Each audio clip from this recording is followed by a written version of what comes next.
ঘরের মাঠে শেষ ম্যাচ। শনিবার ইডেনেই প্লে অফ নিশ্চিত করতে চায় কেকেআর। খোলা মনে কোনো সম্ভাবনায় কাঁটা কেকেআরের। একটা দল প্লে অফে একটা পা বাড়িয়ে রেখেছে। শনিবার ম্যাচে না হারলেই প্লে অফে নিশ্চিত হয়ে যাবে। অন্য দলটি আইপিএলে সবার আগে প্লে অফ থেকে ছিটকে গিয়েছে। শনিবার ম্যাচে নামতেই তার সম্মান রক্ষার।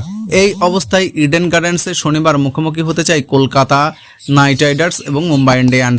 দুই দল মুখোমুখি হয়েছিল গত সপ্তাহেই। ওয়াংখেড়েতে এই ম্যাচে ব্যাটিং ব্যর্থতার মুখে পড়ল কলকাতা। ভেঙ্কটেশ আয়ার এবং মনীষ পাণ্ডে সে যাত্রায় মুখ রক্ষা করেছিলেন। পরে বল হাতে মিচেল স্টার্ক 4 উইকেট নিয়ে দলকে জিতিয়ে দেন। 12 বছর বাদে ওয়াংখেড়েতে জেতে নাইটরা, কিন্তু ঘরের মাঠে মুম্বাইয়ের বিরুদ্ধে তাদের ইতিহাস খুব ভালো নয়।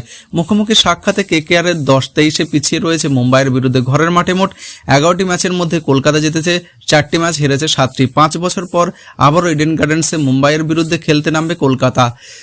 2019 সালে শেষবার নেমেছিল। সেই ম্যাচ ক্রিস লিন এবং শুভমান গিল এবং আন্দ্রে রাসেলের ঝড়ে জিতেছিল কেকেআর। তবে অনেকেই ভুলে যাননি হার্দিক পান্ডের 38 বলে 91 রানের ইনিংস। পরে 3 বছর কোভিডের অন্যত্র খেলা হয়। গতবার কেকেআরের একটাই ম্যাচ খেলেছিল মুম্বাই ইন্ডিয়ান্সের বিরুদ্ধে, সেটি হয়েছিল ওয়াংখেড়েতে। তবে সম্প্রতি ফর্ম দেখালে খাতা কলমে কলকাতাকে এগিয়ে রাখতে হবে। এমনিতেই গোটা দল আত্মবিশ্বাসের তুঙ্গে। ব্যাটিং বা বোলিং সব বিভাগেই তারা ভালো খেলেছে। ফিল সল্ট এবং সুনীল নারিন যদি লখনৌর ম্যাচের মতো ছন্দে থাকেন তাহলে মুম্বাইয়ের কপালে দুঃখ রয়েছে। নারিন এমনিতেই বেগুনি টুপির তালিকায় রয়েছেন, গিয়েছে। বল হাতে মাঝের দিকে এমন রান চেপে দিচ্ছেন যে বিপক্ষ দলগুলোর অসুবিধা হয়ে যাচ্ছে। সল্টও ঝড় শুরু করছেন। কেকেআরের মিডল অর্ডার খারাপ নয়। মুম্বাইয়ের বিরুদ্ধে প্রথম পর্বের টপ অর্ডার ভেঙে পড়লে মিডল অর্ডারের ভেঙ্কটেশ এবং ইম্প্যাক্ট সাব মনীষ লুরকো রান তুলে দিয়েছিলেন। চাপের মুখে পড়লে মিডল অর্ডার যে বাঁচিয়ে দিতে পারে তা প্রমাণিত। চিন্তা একটু থেকে যাচ্ছে বোলিং নিয়ে। হর্ষিত রানা এবং ভৈরব আভরা উইকেট নিলেও কোনো রকমভাবে অনিয়ন্ত্রিত বোলিং করে বড্ড বেশি রান দিচ্ছে। একই কথা বলা চলে মিচেল স্টার্কের ক্ষেত্রে। শনিবার তাকে নিয়ন্ত্রিত বল করতেই হবে।